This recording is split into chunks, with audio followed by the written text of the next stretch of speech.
कुछ दिनों पहले एक छोटा सा वीडियो बड़ा ही वायरल हुआ था सोशल मीडिया पर।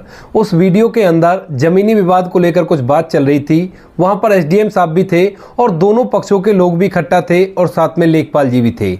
उसी दौरान एक बुजुर्ग व्यक्ति, जिसको वो फैसला शायद मंजूर नहीं आया था, वह एक जोरदार झापड़ एसडीएम साहब को जड़ देते हैं और उसके बाद उस बुजुर्ग व्यक्ति को गाड़ी में बिठाकर वहां से पुलिस स्टेशन ले जाया जाता है। तो इसी तरह की कुछ एक कहानी होने वाली है, तो कहानी को अंत तक देखना और जैसा भी आपको इस कहानी को सुनकर लगे वो चीज कमेंट सेक्शन में जरूर बताना। उत्तर प्रदेश के बुलंदशहर के एक छोटे से गांव में एक गरीब किसान रहा करता है जिसका नाम है रामकिशन। रामकिशन के पास कुछ पुश्तैनी जमीन है जिस पर वो खेतीबाड़ी किया करते हैं और अपने परिवार का भरण पोषण किया करते हैं। रामकिशन जी के साइड में ही जहां पर उनका खेत है, उसके साइड में एक दबंग व्यक्ति का प्लॉट होता है और वह दबंग व्यक्ति बार बार रामकिशन जी को परेशान किया करता है, क्योंकि अक्सर आपने सुना होगा जिसके पास पावर और पोजीशन होती है वो गरीब व्यक्ति को हमेशा परेशान किया करता है। तो ऐसा ही कुछ मामला यहां पर था। जो उसके साइड में जिसका प्लॉट था वह चाहता था कि किसी तरह से रामकिशन की जो जमीन है उसमें से कुछ जमीन मेरे पास आ जाए और इसके बाद रामकिशन जी उस जमीन को आराम से मुझे दे दे। इसी वजह से वो उसे बार बार परेशान किया करता था और कहा करता था कि मेरी जमीन थोड़ी आगे तक है और तुम्हें मेरी जमीन छोड़नी होगी। लेकिन जो रामकिशन जी होते हैं वो बार बार उसे समझाया करते और कहा करते कि देखो भाई, मेरी जितनी जमीन है उतनी पूरी है, अब इससे कम अगर मेरी हो जाएगी तो मेरी जमीन कहां रहेगी।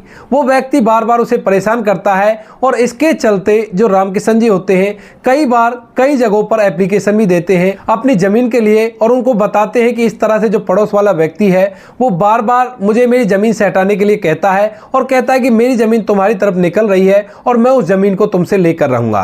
लेकिन कहीं पर भी उसकी कोई भी सुनवाई नहीं होती है और रामकिशन जी इसी तरह से ऐसी मुसीबतों से जूझते रहते हैं। इसके बाद तहसील में एक बार सभी अधिकारी इकट्ठा होते हैं और उस टाइम पर सभी की शिकायतों को सुना जाता है। इस दौरान जो रामकिशन जी होते हैं अपनी एप्लीकेशन लेकर सभी अधिकारियों के पास जाते हैं और सभी को एप्लीकेशन दिखाकर बताते हैं कि मेरे साथ ऐसे हो रहा है और आपको ये सब कुछ सही करना होगा।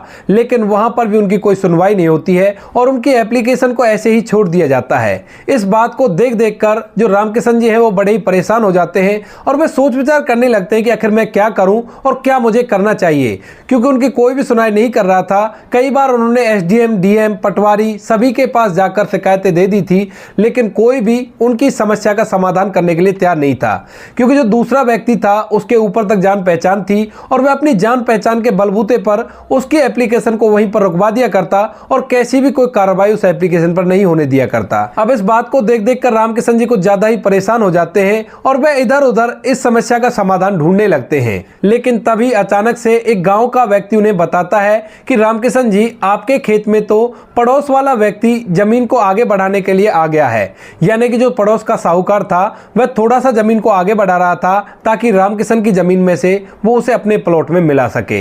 इसके बाद रामकिशन जी वहां पर जाते हैं और उन लोगों को रोकने की कोशिश करते हैं, लेकिन वो लोग रामकिशन जी को बहुत बुरा भला कहते हैं और रामकिशन जी भी वहां पर अड़ जाते हैं और कहते हैं कि नहीं साहब, मैं आपको आगे नहीं बढ़ने दूंगा, जहां तक मेरी जमीन है वहीं तक इसे रहने दो।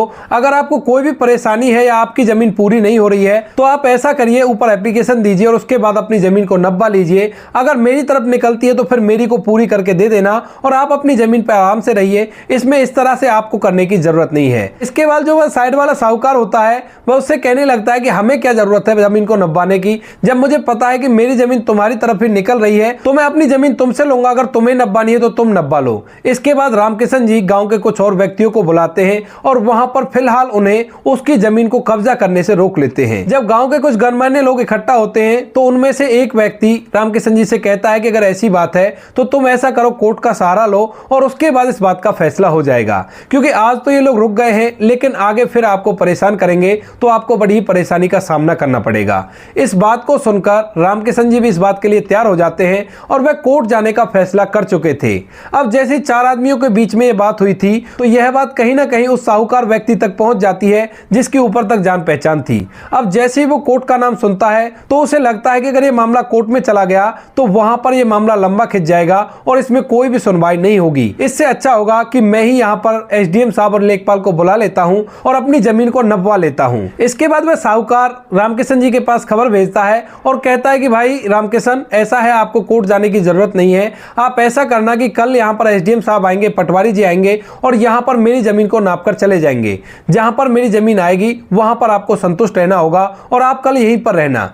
इस बात को सुनकर रामकिशन जी भी तैयार हो जाते हैं और दूसरे ही दिन वहां पर एसडीएम साहब लेखपाल के साथ आ जाते हैं उस साहूकार की जमीन को नापने के लिए। अब जैसे एसडीएम साहब की देखरेख में लेखपाल जी उस साहूकार की जमीन को नापते हैं तो इस बार वो जमीन को रामकिशन की तरफ और भी ज्यादा निकाल देते हैं, यानी कि जहां तक वो साहूकार बता रहा था उससे भी 2-3 फुट आगे तक वो जमीन निकल आई थी। और इसके बाद जो लेखपाल जी होते हैं वो रामकिशन को कह देते हैं कि यहां तक इनकी जमीन है और इससे आगे की तुम्हारी जमीन है, यहां तक इनको अधिकार है और यहां तक ये अपनी जमीन पर रह सकते हैं। इस बात को सुनने के बाद रामकिशन जी उनसे कहने लगते हैं कि देखिए साहब, आपने इनकी जमीन तो नाप दी, लेकिन आप मेरी जमीन को भी तो पूरा करके दीजिए ताकि मैं भी किसी से ये कह सकूं कि मेरी जमीन यहां तक है। मुझे इस बात से कोई परेशानी नहीं है कि उनकी जमीन यहां तक आ रही है, लेकिन जितनी जमीन मेरी है उस जमीन को तो पूरा कर दीजिए। लेकिन जो लेखपाल साहब होते हैं वो मना कर देते हैं और कहते हैं कि नहीं, हम इसके लिए आए हैं तो इसी की जमीन को पूरा करेंगे, आपकी जमीन को पूरा नहीं कर सकते। इसके बाद रामकिशन जी एसडीएम साहब से कहने लगते हैं कि साहब, ये तो कोई अच्छी बात नहीं हुई,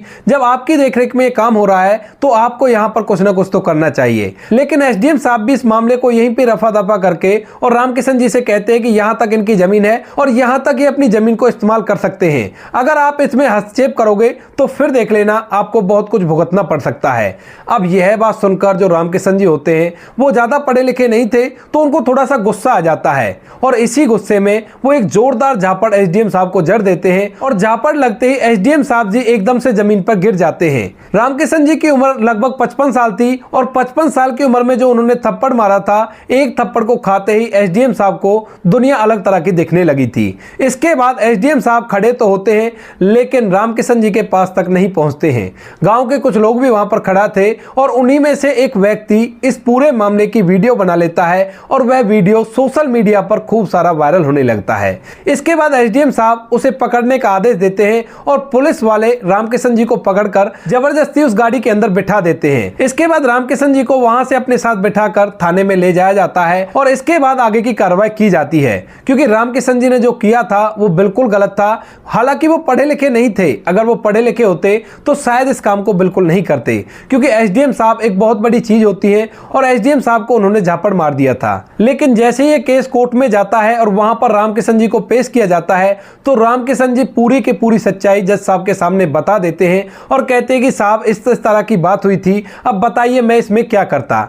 जज साहब इस बात को समझते हैं और समझने के बाद एसडीएम साहब और लेखपाल जी को आदेश देते हैं और कहते हैं कि फौरन से 24 घंटे के अंदर इनकी जमीन पूरी करके इनको दी जाए और उस व्यक्ति की जहां पर भी जमीन निकलती है उसको वहां पर जमीन बताई जाए। ये तुम्हारा काम है और ये अगर काम तुम पहले ही कर देते तो रामकिशन जी को ये कदम नहीं उठाना पड़ता। इसके बाद रामकिशन जी पर उचित कार्रवाई की गई, लेकिन आज उनकी सुनवाई हो गई थी। जिस चीज के लिए वो काफी दिनों से परेशान थे उस चीज से उन्हें मुक्ति मिल गई थी, यानी कि जो जमीन का रगड़ा था वो पूरी तरह से खत्म हो गया था और आज रामकिशन जी अपनी जमीन के ऊपर अच्छी तरह से खेती कर सकते हैं। कोई भी साइड वाला व्यक्ति उन्हें परेशान नहीं कर सकता। लेखपाल ने और एसडीएम साहब ने मिलकर उनकी जमीन 24 घंटों के अंदर ही पूरी कर दी थी और उसके बाद ये पूरा के पूरा मामला यहाँ पे खत्म हो जाता है। रामकिशन जी के खिलाफ उचित से उचित कार्रवाई की जाती है, क्योंकि जो कुछ भी उन्होंने किया था वो कानूनन तौर पर बिल्कुल गलत था। तो दोस्तों, ये थी एक छोटी सी कहानी जहां पर एक किसान काफी ज्यादा परेशान हो जाता है और परेशान होने के कारण वो एक ऐसा कदम उठाता है जो शायद उन्हें नहीं उठाना चाहिए था। बाकी आप लोग क्या कहना चाहते हो इस कहानी के ऊपर, आपकी जो भी राय कमेंट सेक्शन में लिख सकते हो, लोगों के साथ शेयर कर सकते हो। वीडियो अगर अच्छी लगी तो वीडियो को लाइक और चैनल को सब्सक्राइब जरूर करें ताकि हमें थोड़ा सा हौसला मिले। इन कहानियों को सुनाने का उद्देश्य किसी को परेशान करना बिल्कुल भी नहीं है। यह कहानी आपको इसलिए सुनाई जाती है ताकि आप लोग इन कहानियों में से कुछ ना कुछ सीख सको और अपने जीवन में उस चीज को अप्लाई कर सको। मिलते हैं किसी नेक्स्ट वीडियो में नए टॉपिक के साथ, तब तक के लिए जय हिंद, जय भारत, जय हिंदुस्तान।